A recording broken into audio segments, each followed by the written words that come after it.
जय श्री राम, जय श्री महाकाल। ये वीडियो बनाने में तो मुझे भी बहुत मज़ा आता है। क्यों? क्योंकि एक तो पहली चीज़, आप लोगों के बहुत सारे कमेंट्स थे, और दूसरी चीज़, आप लोगों ने अगर इस पर्टिकुलर कंपनी के बारे में मेरे पुराने वीडियोस भी देखे हैं तो आपको ये तो पता है कि this is one of my favourite companies. ठीक है, एनएमडीसी की हम बात कर रहे हैं। एनएमडीसी जो कंपनी है जिसने बहुत ज़्यादा रिटर्न्स अभी पिछले 6-7 महीने में दिए नहीं है, तो आपके दिमाग में क्वेश्चन आना चाहिए, सर फिर आपकी फेवरेट कंपनी क्यों है?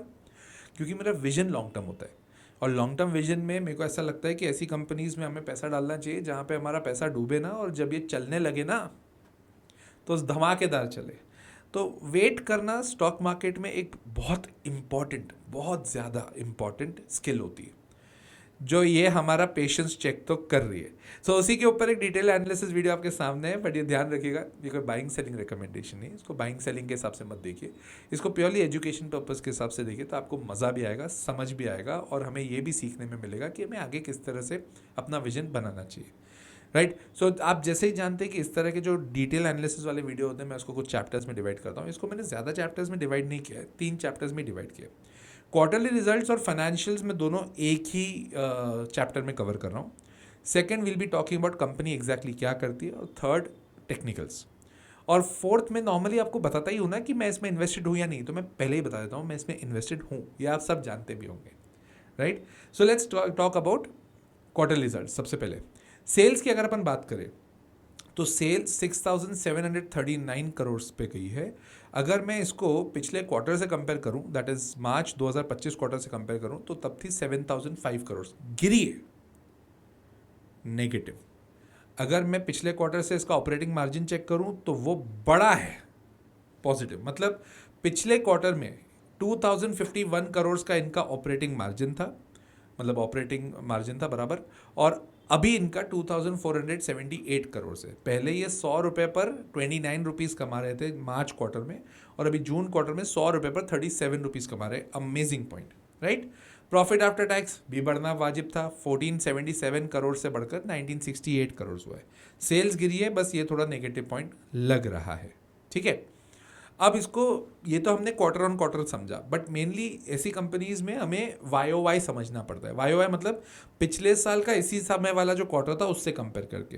दैट मीन्स जून 2025 क्वार्टर को जून 2024 क्वार्टर से कंपेयर करेंगे। तब सेल्स थी 5,414 करोड़ और अब है 6,739 करोड़। गुड पॉइंट, सेल्स बढ़ी। ऑपरेटिंग मार्जिन तब था 2,340 करोड़ और अबे 2,478 करोड़। Oh my God. मतलब पहले ये 100 रुपये पर 43 रुपीज़ कमा रहे थे और अब 100 रुपये पर 37 रुपीज़ कमा रहे हैं। कंसर्निंग पॉइंट है, इसी चक्कर में बहुत ज़्यादा ग्रोथ नहीं हो रही है। ठीक है भाई साहब, प्रॉफिट आफ्टर टैक्स देख ले, 1969 करोड़ से गिर कर 1968 करोड़। सेल्स वाइज अच्छा काम कर रहे हैं, एफिशिएंसी में थोड़ी बहुत दिक्कत है। और एक तो बहुत बड़ी प्रॉब्लम यह है कि अभी जो वर्ल्ड में सिचुएशन चल रही है वो ट्रम्प टैरिफ, उसके बाद ट्रम्प्स के अलग अलग जगह पे प्रॉब्लम्स, यूक्रेन रशिया का वॉर, इजराइल ईरान का वॉर, उस चक्कर में इंटरनेशनल मार्केट काफ़ी ख़राब तो हुआ है। ठीक है। प्रमोटर की अगर मैं बात करूं तो इनका 60.79 पे कांस्टेंट है, FIIs 12% कांस्टेंट है, DIIs 15% कांस्टेंट है, पब्लिक भी 12.5% होल्डिंग पे कांस्टेंट है, निखिल नैनानी भी कांस्टेंट है। मतलब मैंने भी ना इनको बेचा नहीं है, मैं तो लंबे समय तक होल्ड करके रख रहा हूँ। वैल्यूएशन पे आते हैं। वैल्यूएशन प्राइस अर्निंग रेशियो इनका है 9.34 का और इंडस्ट्री का है 17। भाई साहब और क्या चाहिए आपको? मतलब इस भाव पे भी सस्ती दिख रही है। मार्केट कैपिटलाइजेशन 61,000 करोड़ का है, मतलब बड़ी कंपनी है, और बुक वैल्यू 33.8 है। हाँ, अब this is a good point, ये एक अलग पॉइंट है जो मैं नॉर्मली अपने वीडियोस में कवर नहीं करता हूँ, बट मैं इसमें करता हूँ, मतलब कर रहा हूँ। बुक वैल्यू इसकी 33.8 है और अभी इसकी प्राइसिंग है करीब 70 के करीब, मतलब बुक वैल्यू से सिर्फ ट्वाइस ही मार्केट में प्राइस चल रही है। और अगर प्राइस अर्निंग रेशियो देखूँ तो 9.34 पे, जबकि इंडस्ट्री का 17 है। देखो वैल्यूएशंस इसके बहुत अच्छे हैं, बहुत अच्छे हैं, बट आपके दिमाग में एक और क्वेश्चन भी आना चाहिए, सर वैल्यूएशन तो REC और PFC के भी अच्छे हैं,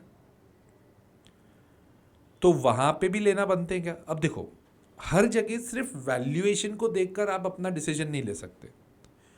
प्राइस अर्निंग रेशियो को ही सिर्फ देखकर आप डिसीजन ले रहे हो तो you are on a wrong track. आपको और भी फैक्टर्स कंसिडर करने पड़ेंगे।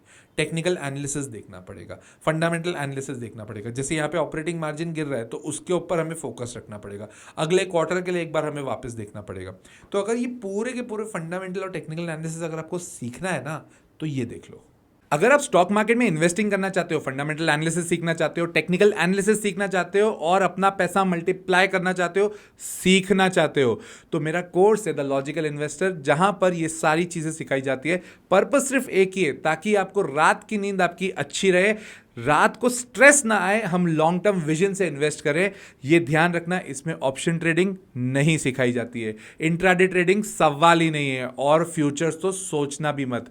हमें लॉन्ग टर्म इन्वेस्टिंग सीखनी है तो मेरा कोर्स है द लॉजिकल इन्वेस्टर, जिसके लिए आप रजिस्टर करा सकते हो। कमेंट कर दीजिएगा course, my team will give you a number जहां पर आप कॉल करके डिटेल्स ले सकते हो, और you can register in on my website, that is cnnikhilnanani.com, and I will see you in the course.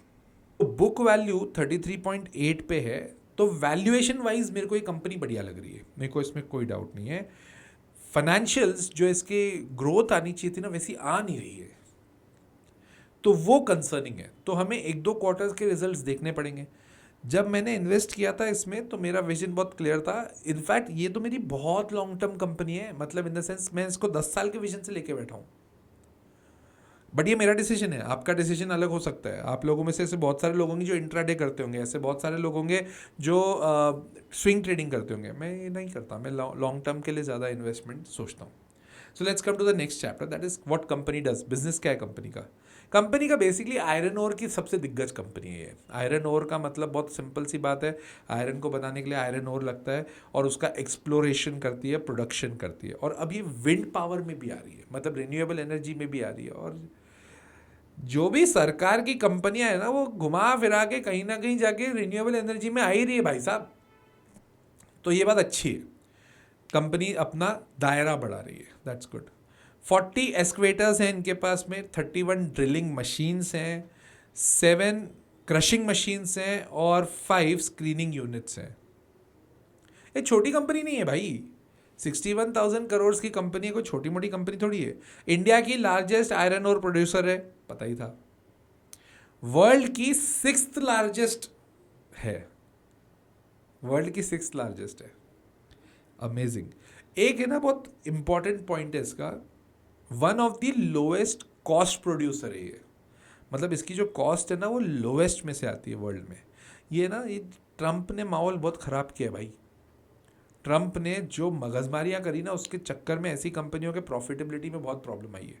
हाँ, इससे मैं एक और चीज़ आपको कनेक्ट करके बताता हूँ, एनएमडीसी स्टील भी एक अच्छी कंपनी है। ये मेटल कंपनीज का चाइना से क्या कनेक्शन है, एक बार वो समझ लो, ताकि आपको समझ में आए कि हमें चाइनीज़ इकोनॉमी को देखकर हमारे डिसीजंस कैसे लेने। होता क्या है, चाइना वर्ल्ड की सबसे बड़ी मेटल मैन्युफैक्चरिंग यूनिट है, सबसे बड़ी मेटल मैन्युफैक्चरिंग कंट्री है। अब होता यह है कि चाइना के अगर अंदर खुद का डेवलपमेंट अच्छा है, खुद की इकोनॉमी स्ट्रांग है, तो चाइना क्या करेगा, जो मेटल मैन्युफैक्चर कर रहा है वो खुद यूज करेगा, राइट।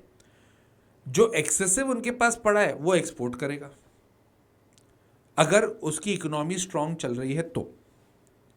अगर Chinese economy is doing good, तो चाइना का जो मेटल का कंजम्पशन है वो चाइना के चाइना में ही चलेगा, जो एक्सेस है वो एक्सपोर्ट होगा। तो जो बाकी कंट्रीज जैसे इंडिया हो गई और बाकी अदर कंट्रीज हैं जो बिजनेस कर रही हैं, उनका बिजनेस तब अच्छा चलेगा जब चाइना एक्सपोर्ट ज़्यादा नहीं करेगा। चाइना एक्सपोर्ट कब ज़्यादा नहीं करेगा, जब चाइना अपना ही यूज़ करेगा, जब चाइना की इकोनॉमी अच्छी होगी। सो इफेक्टिवली जब चाइना की इकोनॉमी अच्छी होती है, चाइना अपने कंजम्पशन, अपने प्रोडक्ट्स खुद कंज्यूम करता है, कम एक्सपोर्ट करता है, तो दूसरी कंट्रीज को अपॉर्चुनिटी मिलती है ज़्यादा एक्सपोर्ट करने की।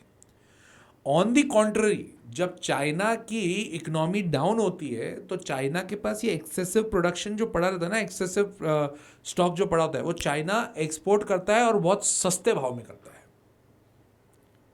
और वो भाव हम लोग बीट नहीं कर पाते हैं। तो जब चाइनीज इकोनॉमी खराब होती है, चाइना का एक्सपोर्ट बढ़ने लग जाता है और इंडियन इकोनॉमी के मेटल के प्राइसेस, मेटल कंपनीज गिरने लग जाती है। टाटा स्टील इसी चक्कर में गिरा हुआ है, वरना टाटा स्टील आज की तारीख में 400-500 रुपए का शेयर आराम से होता। तो ये आई होप कि ये चीज़ समझ में आ रही है। और एनएमडीसी का गिरने का एक रीज़न चाइना भी है, बड़ा रीज़न डोनाल्ड ट्रंप है, राइट।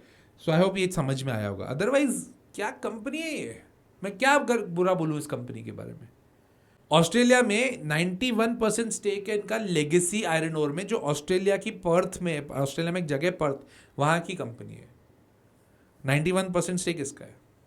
और एनएमडीसी के पास अभी अपना लिथियम इयॉन जो है, जो लिथियम एक्सट्रैक्ट करने का कश्मीर में जो अपने को पड़ा है, वहाँ पे अपने रिसेंटली वहाँ की खोज है कि वहाँ से लिथियम को एक्सट्रैक्ट करने के लिए एनएमडीसी और कोल इंडिया को कॉन्ट्रैक्ट दिया गवर्नमेंट ने। तो भाई साहब फंडामेंटली मेरे को कोई दिक्कत नहीं दिखती है। टेक्निकल्स पे आ जाते हैं। टेक्निकली 67 एक सपोर्ट है, उसके बाद 60 रुपीज़ सपोर्ट है, बट ये बढ़ना चालू होगा 74 के ऊपर। और ये मैं पिछले 6 से 7 हफ्ते से बोल रहा हूँ साप्ताहिक मार्केट अपडेट में। मेरा विजन लॉन्ग टर्म हो सकता है, आपका जरूरी नहीं है लॉन्ग टर्म हो, बट आपको समझ में आना चाहिए कि जब तक 74 को क्रॉस नहीं करेगा तब तक ये बहुत ज़्यादा तेज नहीं होगा, राइट। सो आई होप कि आपको मेरा वीडियो अच्छा लगा होगा, और आई होप कि आप इसको सब्सक्राइब भी करेंगे, शेयर भी करेंगे अपने दोस्तों के साथ में, और कमेंट भी करेंगे कि यार कौन सी कंपनी पर डिटेल वीडियो चाहिए। मैं ज़रूर बनाऊंगा जैसे ये भी बनाया है। टिल देन, जय श्री राम, जय श्री महाकाल।